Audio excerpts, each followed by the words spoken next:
Hi there, welcome to this weekend's Weekend Warrior video. I'm Mike Watchmaker, National Handicapper for Daily Racing Form. This is the first weekend of stakes activity at the big summer meets at Saratoga and Del Mar. I'm going to talk about the one of the stakes races on their cards on Saturday, and I'll also talk about the New York Derby at Finger Lakes. But let's begin with the Sanford at Saratoga.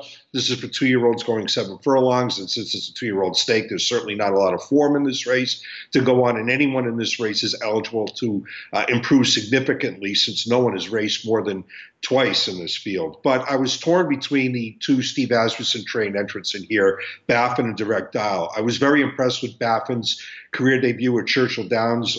He was bet down to even money in that race, showed extreme early speed to make the lead very easily, and was hardly asked for the stretch run and ran away from that field, scoring by almost 5 lengths. But as well as Baffin ran in that debut, I prefer Asmussen's other horse in this race, and that's Direct Dial. Direct Dial is another horse who won his debut in Kentucky in very impressive fashion, although his came in a baby race at Keeneland. He was bet down to 3 to 5 in that spot. He contested a pace and then just ran away and hid from his field, scoring by almost 8 lengths. Direct Dial has come back and run since. That was in the Tremont Stakes. The Tremont Stakes was run at Belmont Park the day before the Belmont Stakes. And those of you who follow Belmont racing closely might remember that the day before the Belmont Stakes, the rail on the main track at Belmont was dead. I mean, really, really dead.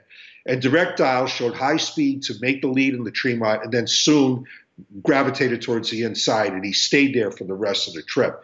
And yet he held on to finish second, and he was beaten by He Hate Me, who's a very highly regarded shipper out of Maryland. He won his first start at Pimlico at 2 to 5. I thought Direct Dial ran very well on the worst part of the racetrack to set the pace and still hold on for second. It should be noted that Admiral Jimmy, the horse that just fell short of catching Direct Dial for a place in that race, ran on the rail to upper stretch where he got off the inside. But I thought Direct Dial did more running in that race, setting a strong pace and never getting off the rail. So I prefer him in the Sanford. Let's move on to the Eddie Reed at Del Mar, one of 2 stakes races there. Of course, the other one is the San Diego Handicap, which marks the return of the great Arrogant, and everyone's interested in that. But he's going to be a minuscule price, and you can't bet on him, and you can't bet against him. But the Eddie Reed, I think, has an opportunity to beat the favorite. I mean, the favorite's going to be Ashley Love Sugar, and he's going to take a lot of beating in this race. There's just no question about it. He's rose along in excellent graded stakes winning form. He won the Whittingham most recently, a grade 2 stakes race at Santa Anita. He is cutting back from 1 1/4 to 1 1/8, but I don't think that's going to be a significant problem for him, considering the fact that Ashley Love Sugar was an excellent second in this race last year against a much, much tougher field. Ashley Love Sugar is going to take a lot of beating in this race, but I think Hunt has an excellent chance to upset him. Hunt is a horse making his second start off a greater than 7-month layoff, and he's going to race 2 starts back in the Seabiscuit at Del Mar in late November. That I think is good enough to win this race. He was passively ridden early in that race, and he was really gaining in the late stages. He finished 4th. He was beaten only a little bit more than a length. He earned a 103 Beyer speed figure, which is very competitive with what Ashley Love Sugar is capable of doing. The interesting thing about Hunt is that even though he hasn't shown positional speed in his recent races, I think he might be able to show it this time. He gets a rider switch. He gets blinkers on. If he can get first run on Ashley Love Sugar, I think he's got a good chance of beating him. And there's no reason why Hunt shouldn't be able to get first run on Ashley Love Sugar, because last year at this time, he was running in downhill races at Santa Anita, and he was close to quarters in 21 and change and halves in 43 and change. So I'm hoping Hunt is put in the game early with blinkers on and the rider switch to Flavien Prat. Let's wrap it up with the New York Derby. The New York Derby at Finger Lakes, and Twisted Tom is the morning line favorite here.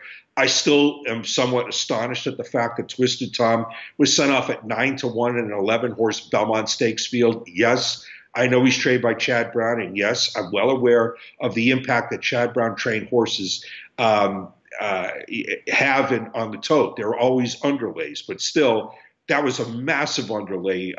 Twisted Tom was in the Belmont, and he didn't run particularly well in that race either. He was a distant 6th in that spot. And the interesting thing is he's the morning line favorite in this New York Derby, and he's not appreciably faster than anybody else in this field. I think Pat on the Back has a really good chance to win this race. Pat on the Back is 2 for 2 at Finger Lakes, and this is going to mark Pat on the Back's first attempt going 2 turns against New York breds, and I think that's a significant move. He did route 4 times over the winter against Open Company in Louisiana.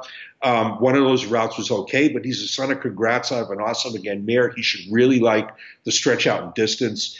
He comes off, I thought, a very game victory at the Ontario County Stakes at Finger Lakes last time out when he contested a pace between horses.